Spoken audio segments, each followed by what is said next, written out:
या drug does not create any new cellular function, ठीक है, खाली मॉडिफाई करता है, या तो इंक्रीज करता है तो डिक्रीज करता है एक्शन। फार्माकोडायनामिक्स क्या है, what drug does to the body and compasses physiological and biological effects of the drug. अभी mechanism of drug action, mechanism of drug action में एंजाइम है, आयन चैनल है, ट्रांसपोर्टर है और रिसेप्टर है, ठीक है। अब एंजाइम क्या करता है, एंजाइम जो रहता है, drug alter the rate of enzymatically, drug क्या करता है, एंजाइमेटिकली मीडिएटेड रिएक्शन का रेट अल्टर करता है। वी मैक्स क्या होता है, मैक्सिमम वेलोसिटी, के एम क्या होता है, माइकलस्टोन कांस्टेंट, ठीक है। कॉम्पिटिटिव इनिबिशन में के कैसे ही लिखते हैं, के ऊपर वाला एरो डालेगा तो इंक्रीज हो रहा है, तो के मैक्स इंक्रीज, और एक परपेंडिकुलर एरो, मतलब जो एरो ऊपर जा रहा है तो उससे मतलब पहले एक हॉरिजॉन्टल एरो बनेगा, फिर एक वर्टिकल एरो बनेगा। वर्टिकल एरो मतलब कांस्टेंट रहेगा, वी मैक्स सेम रहेगा। नॉन कॉम्पिटिटिव एन लिखे तो एन नीचे जा रहा है, ठीक है, नीचे जा रहा है तो वी मैक्स डिक्रीजेज। और अगर परपेंडिकुलर एरो इधर से लिए, पहले ऊपर गया, कॉम्पिटिटिव करने में हमेशा ऊपर करेंगे, अगर कंपटीशन नहीं करेंगे तो हम नीचे गिर जाएगा, तो वी मैक्स डिक्रीजेस, के मैक्स सेम, ठीक है।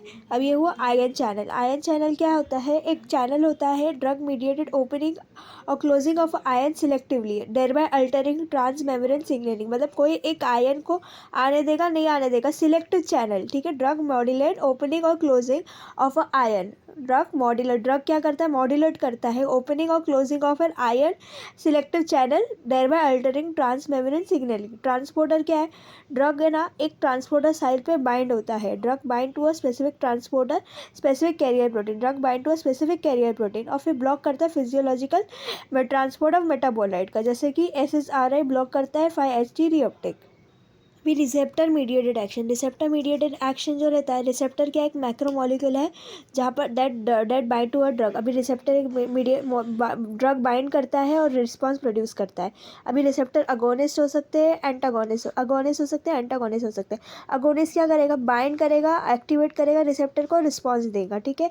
Have both affinity and intrinsic activity. Intrinsic activity और अफिनिटी का मतलब क्या, अफिनिटी मतलब ability to bind to a receptor, intrinsic activity मतलब बाइंड तो कर लिया है पर फिर स्टिमुलस करना है, स्टिमुलस जनरेट करना है, ताकि जनरेट स्टिमुलस, ठीक है। Capacity of a drug to be bound and generate stimulus by undergoing conformational change. अभी ड्रग है ना एक कन्फॉर्मेशनल चेंज में होता है, ठीक है। अगोनिस्ट, अगोनिस्ट के टाइप्स है, inverse agonist, full agonist, partial agonist, antagonist, मतलब रिसेप्टर के टाइप से, सॉरी अगोनिस्ट के टाइप, रिसेप्टर के टाइप है। तो फुल अगोनिस्ट क्या होता है, मैक्सिमम एफिशिएंसी शो करता है और मैक्सिमम इंट्रिंसिक एक्टिविटी रहता है उसके अंदर, फुल अगोनिस्ट। पार्शियल अगोनिस्ट मतलब सब मैक्सिमली काम करेगा। इनवर्स अगोनिस्ट मतलब दूसरे alter produce opposite physiological response, जैसे बीटा कार्बोलिन एट बेंजोडाइन रिसेप्टर्स, ठीक है। अभी एंटागोनिस्ट, एंटागोनिस्ट क्या होता है, एंटागोनिस्ट क्या है, अफिनिटी तो है, ड्रग से बाइंड तो करेंगे पर कन्फॉर्मेशनल चेंजेस नहीं करेंगे और स्टिमुलस भी जनरेट नहीं करेंगे ताकि कोई रिस्पॉन्स मिले, ठीक है। अभी एंटागोनिस्ट के दो टाइप है, competitive reversible, non competitive reversible, ठीक है। और ये जो होता है ना, can be overcome by increase agonist concentration, और ये जो नॉन कम्पिटिटिव होता है वो इरिवर्सिबल होता है, कैन नॉट बी ओवरकम, ठीक है, बिकॉज रिसेप्टर्स ही डिस्ट्रॉयड हो जाते हैं, रिसेप्टर ही डिस्ट्रॉयड हो जाते हैं, ठीक है, इरिवर्सिबल। अभी सबसे पहले हमारे रिसेप्टर के बारे में जानेंगे, रिसेप्टर की फैमिली के बारे में जानेंगे। सबसे पहले रिसेप्टर फैमिली में आयन चैनल आता है। आयन चैनल जी प्रो आयन चैनल जो मेम्ब्रेन में रहते हैं, ठीक है, मिली सेकेंड में काम करते हैं। आयरन चैनल मतलब ACH गाबा, जैसे GPCR जी प्रोटीन कपल रिसेप्टर जो रहते हैं, जैसे एड्रेनर्जिक मस्कुरानिक रिसेप्टर्स होते हैं हमारे, वो क्या करते हैं, मेम्ब्रेन पे ही रहते हैं और सेकेंड्स में काम करते हैं। अभी एंजाइम लिंक जो रिसेप्टर होता है जैसे इंसुलिन, वो जैसे कि मेम्ब्रेन में रहते हैं, ग्रोथ फैक्टर जैसे प्रोटीन काइनेज जैसे, ठीक है, मिनट्स टू हार लगाते हैं, ठीक है। जीन एक्सप्रेशन क्या रहता है, स्टेरॉइड्स, एग्जाम्पल जीन एक्सप्रेशन का स्टेरॉइड्स और विटामिन डी, ये इंट्रा न्यूक्लियस में प्रेजेंट रहते हैं और डेज में एक्शन कराते हैं। इनका मैकेनिज्म ऑफ एक्शन, एफरेंट पार्टवे में जीन ट्रांसक्रिप्शन होता है, इंसुलिन का मैकेनिज्म ऑफ एक्शन, और ये ग्रोथ फैक्टर का प्रोटीन काइनेसिस होता है, और इनका आयरन पोर होता है आयरन चैनल का, ठीक है। अभी कॉम्पिटिटिव एंटागोनिस्ट का वही कंसेप्ट है जो पहले बताए थे। कॉम्पिटिटिव एंटागोनिस्ट क्या होता है, जब रिसेप्टर आके एक चेयर पे बैठ जाता है, रिसेप्टर एक चेयर पे आके बैठ जाता है, ठीक है, एंटागोनिस्ट, तो अगोनिस्ट काम नहीं कर पाएगा।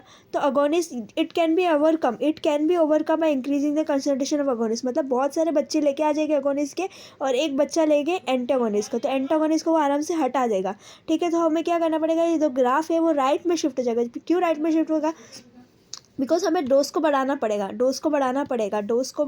तो डोज रिस्पॉन्स कर्व में आर ऊपर होएगा, डोज नीचे रहेगा, तो इंक्रीज टूवर्ड्स द राइट। और नॉन कॉम्पिटिटिव में क्या होगा, रिसेप्टर ही खराब हो गया, तो रिसेप्टर ही खराब होगा तो हमारी एफिकेसी जो रहेगी वो रिड्यूस हो जाएगी। अभी ड्रग रिस्पॉन्स कर्व रहता है, एक्स एक्सिस पे हमेशा डोज होती है, वाई एक्सिस पे रिस्पॉन्स होता है। ये हमेशा जो रहता है ना हाइपरबोला रहता है, बट अगर हम लॉग डोज टू द 10 जो रहता है वो मैथमेटिकल कैलकुलेशन के लिए इजी रहता है, इसके लिए हम उसको सिग्मॉइड कर देते हैं, ठीक है। अभी 4 इंपॉर्टेंट फैक्टर है, पोटेंसी, एफिकेसी, स्लोप इंपॉर्टेंट नहीं है, थेरापेटिक इंडेक्स ये इंपॉर्टेंट फैक्टर है।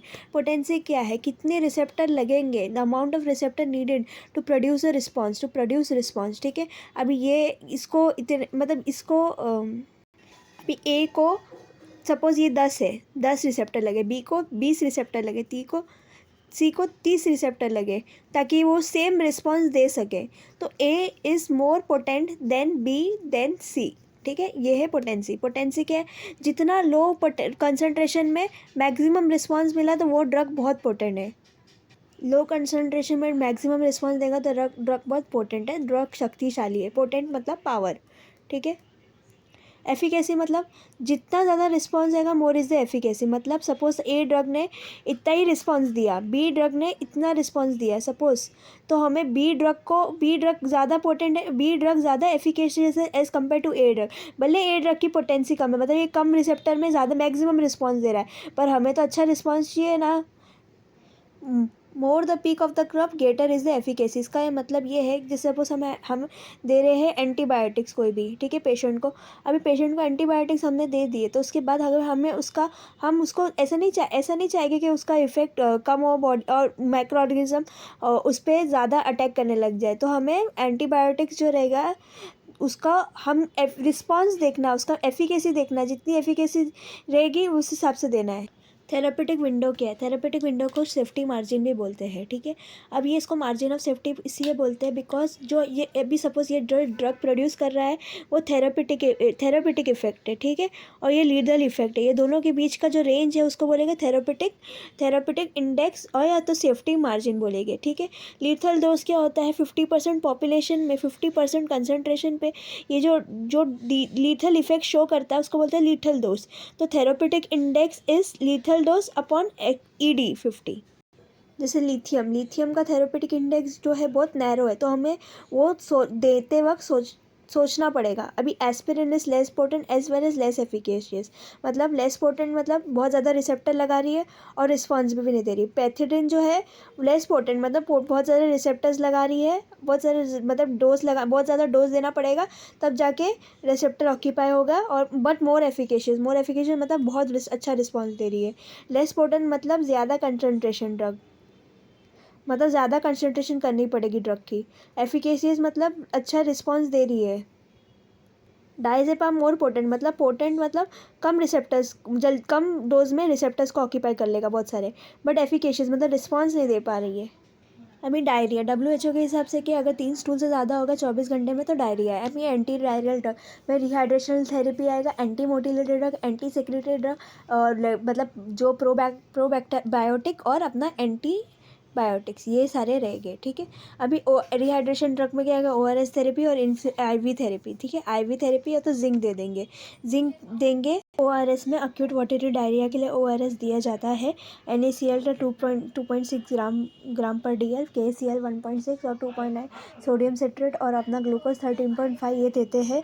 अभी बच्चों को 100 ml, अडल्ट को 200 ml। IV थेरेपी जो रहती है उसके अंदर हमारा सोल्यूशन होता है रिंगर लैक्टेड और सप्लाई करता है Na+K+, और लैक्टिक एसिड जो है वो एसिडोसिस को करेक्ट करता है, lactic yield bicarbonate and correct acidosis. अभी जिंक जो है इम्प्रूव कर देता है इंटेस्टाइनल एपिथेलियल रिपेयर, ठीक है, मेंटेन द इंटीग्रिटी, ठीक है। और अगर 6 मंथ से कम है 6 मंथ से कम है तो 10 mg देना पड़ेगा। और 6 मंथ से ज़्यादा है तो 20 mg, ठीक है।